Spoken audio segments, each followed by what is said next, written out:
The Cloaked One continues the N.J. Dawood translation of Koran.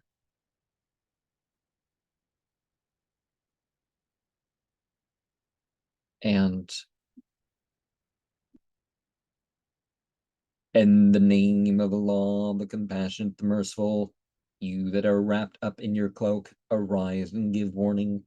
Magnify your Lord, purify your garments, and keep away from uncleanness. Bestow no favors expecting gain. Be patient for your Lord's sake. The day the trumpet sounds shall be a hard and joyless day for the unbelievers. Leave to me the man whom I created helpless and endowed with vast riches and thriving children. I have made his progress smooth and easy, yet he hopes that I shall give him more. By no means, because he has stubbornly denied our revelations. I will lay on him a mounting torment.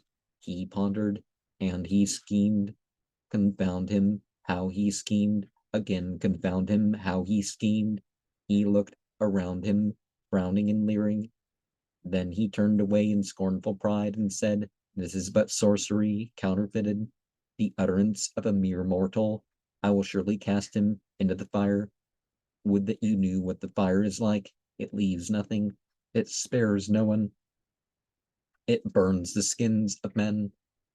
It is guarded by 19 keepers.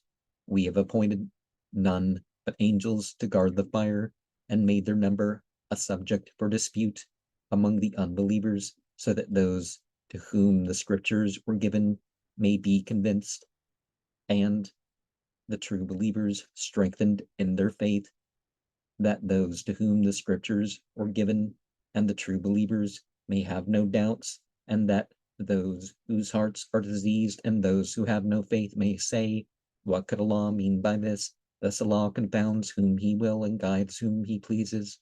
None knows the warriors of your Lord but himself. This is no more than an admonition to mankind.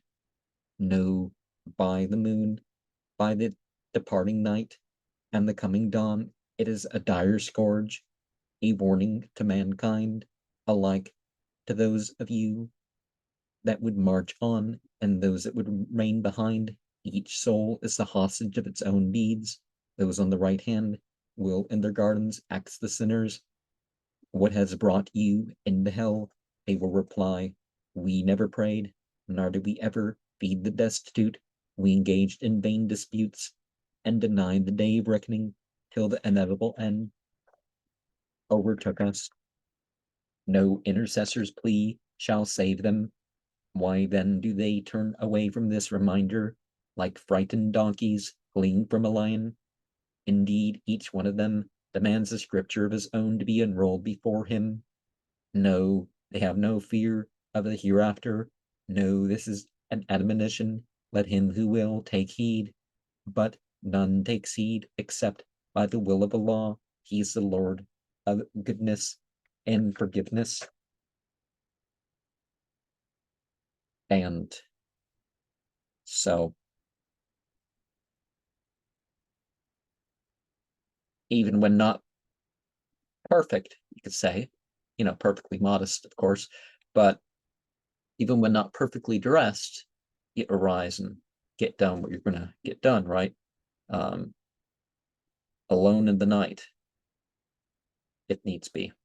Now, we have the number 19 mentioned here, verse by itself. We have, then you're given context. And you have the number 8, which kind of hints to more than the context in that passage, not this chapter. And we have this